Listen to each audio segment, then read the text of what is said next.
नमस्कार, public news देख रहे हैं आप। पूर्व सेना प्रमुख जनरल मनोज मुकुंद नरवणे की किताब 4 स्टार्स ऑफ डेस्टिनी को लेकर इन दिनों देश की राजनीति गरमाई हुई है। राहुल गांधी इस किताब को लेकर संसद में लगातार सरकार पर हमलावर है, हंगामा कर रहे हैं। लेकिन अब वही किताब राहुल गांधी के लिए सबसे बड़ी मुसीबत बनती दिख रही है। अब तक मामला सिर्फ बयानबाजी और राजनीतिक आरोप प्रत्यारोप तक सीमित था। संसद में शोर शराबा हो रहा था, मीडिया में बहस चल रही थी, लेकिन अब सरकार ने ऐसा कदम उठा लिया है कि राहुल गांधी खुद सफाई देने पे मजबूर हो गए हैं। सवाल यह है कि किताब में क्या लिखा है। सवाल यह है कि वो किताब आई कहां से, क्योंकि जिस किताब को लेकर पूरा विवाद खड़ा किया गया है वो किताब आधिकारिक रूप से अब तक छपी ही नहीं है। इस पूरे मामले ने अब एक बड़ी साजिश की आशंका को जन्म दे दिया है। क्या यह सिर्फ एक राजनीतिक स्टंट था या फिर इसके पीछे कोई गहरी योजना चल रही थी? अब सबसे अहम सवाल, राहुल गांधी के हाथ में वो किताब आखिर पहुंची कैसे? दरअसल राहुल गांधी जिस किताब के अंश संसद में पढ़ रहे थे उसमें 2020 के डोकलाम स्टैंड ऑफ का जिक्र किया गया था। राहुल गांधी का दावा था कि उस वक्त प्रधानमंत्री मोदी ने सेना को खुली छूट दे दी थी और कोई ठोस फैसला नहीं लिया। इसी मुद्दे को लेकर राहुल गांधी संसद में लगातार सरकार को घेर रहे थे। शुरुआत में राहुल गांधी कारवा मैगजीन के हवाले से किताब के कथित अंश पढ़ रहे थे।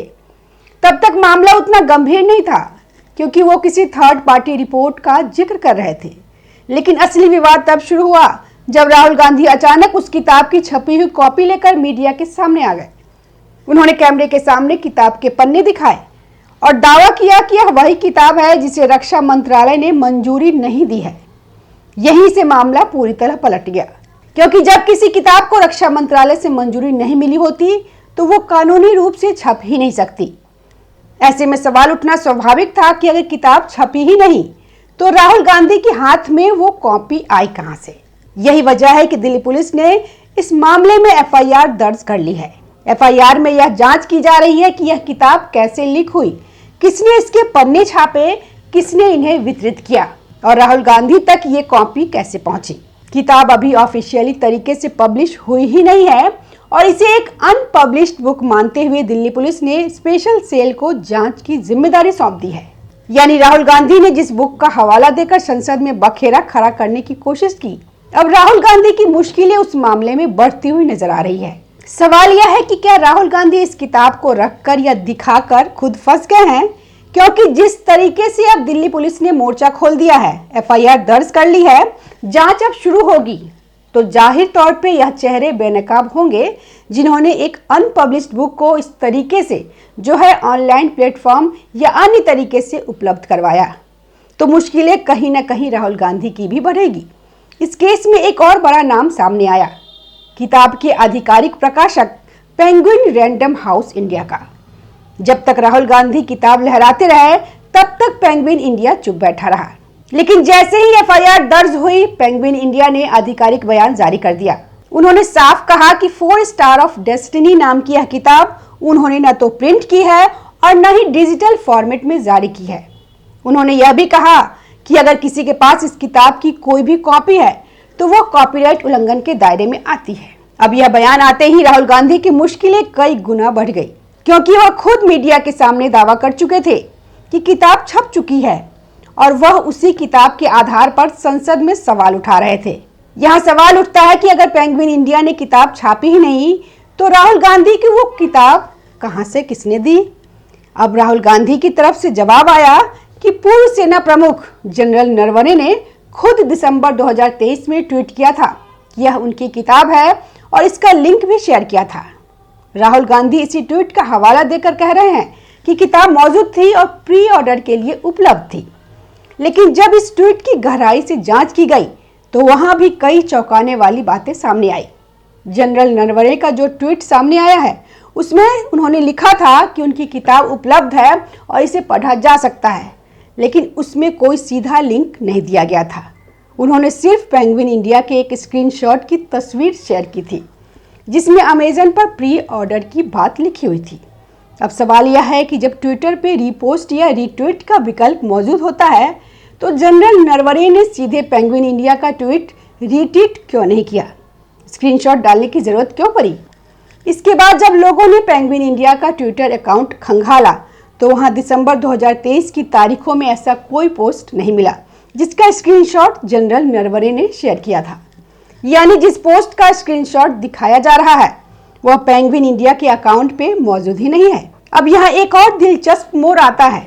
जनरल नरवणे के उस ट्वीट के कमेंट सेक्शन में एक यूजर ने लिखा कि उन्होंने यह किताब अमेजन से ऑर्डर कर ली है, लेकिन जब उनसे पूछा गया कि क्या किताब डिलीवर हुई तो उन्होंने जवाब दिया कि पेंगुइन इंडिया ने डिलीवरी से एक दिन पहले ऑर्डर को कैंसिल कर दिया। यानी प्री ऑर्डर तो लिया गया लेकिन किताब किसी को मिली ही नहीं। अब सवाल यह उठता है कि अगर पेंगुइन इंडिया ने किताब छापी ही नहीं और किसी को डिलीवर भी नहीं की तो राहुल गांधी को वह किताब आखिर मिली कैसे? यही सबसे बड़ा रहस्य बन चुका है। अब इस मामले में दिल्ली पुलिस की जांच आगे बढ़ेगी। सबसे पहले राहुल गांधी से पूछताछ होगी क्योंकि किताब उनके पास मिली है। उनसे पूछा जाएगा कि उन्होंने किताब कब और कहां से खरीदी। क्या उन्होंने 2023 में इसे प्री ऑर्डर किया था? अगर हाँ तो फिर वो 2024 लोकसभा चुनाव के दौरान चुप क्यों रहे? और अगर किताब उन्हें किसी और ने दी तो वह कौन था? इसके बाद उस व्यक्ति को भी बुलाया जाएगा जिसने राहुल गांधी को किताब दी होगी ताकि यह पता लगाया जा सके कि उस व्यक्ति को यह किताब कहां से मिली। अगर यह किताब जनरल नरवणे ने दी तो उनसे भी पूछताछ की जा सकती है। हालांकि चूंकि वह पूर्व सेना प्रमुख हैं इसलिए इसके लिए सरकारी अनुमति की जरूरत पड़ेगी। लेकिन सवाल यह है कि क्या जनरल नरवणे ने सच में किताब की कुछ सीमित प्रतियां छपवाई थी या फिर वह किसी और स्रोत से आई? यह भी जांच का विषय है कि क्या पेंगुइन इंडिया ने कभी कोई सीमित संस्करण छापा था या फिर यह पूरी तरह से एक अवैध प्रिंटिंग थी। अब यहाँ एक और रहस्यमयी बात सामने आती है। जनरल नरवणे पिछले 1.5 साल से अपनी दूसरी किताब द कैंटोनमेंट कॉन्स्पिरेसी और आने वाली किताब the curious and the classified का लगातार प्रचार कर रहे हैं।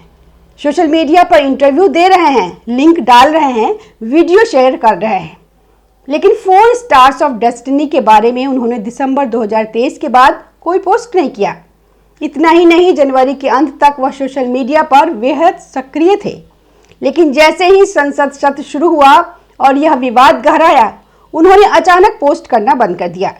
पिछले कई दिनों से उनके सोशल मीडिया अकाउंट पर पूरी तरह चुप्पी है।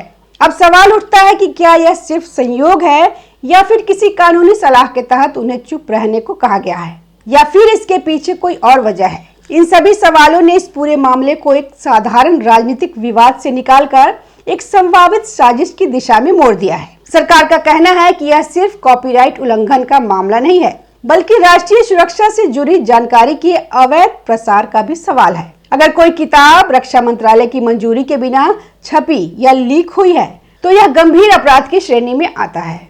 यही वजह है कि सरकार इस मामले में सिर्फ पेंगुइन इंडिया के बयान से संतुष्ट नहीं है। सरकार चाहती है कि पूरे मामले की गहराई से जांच हो, चाहे इसके लिए दिल्ली पुलिस लगे, सीबीआई लगे या कोई और एजेंसी या केंद्रीय एजेंसी। सरकार का कहना है कि यह जानना जरूरी है कि आखिर वह किताब किसने छापी, किसने लीक की, किसने वितरित की और राहुल गांधी तक वह पहुंची कैसे। अब राहुल गांधी की स्थिति यह हो गई है कि जो मामला पहले सरकार के खिलाफ राजनीतिक हमला था, वही मामला अब उनके खिलाफ कानूनी संकट बनता नजर आ रहा है। जिन लोगों को लग रहा था कि यह सिर्फ संसद में कुछ दिनों का हंगामा होगा और फिर कोई नया मुद्दा आ जाएगा, उन्हें अब एहसास हो गया है कि यह मामला इतनी आसानी से खत्म नहीं होने वाला।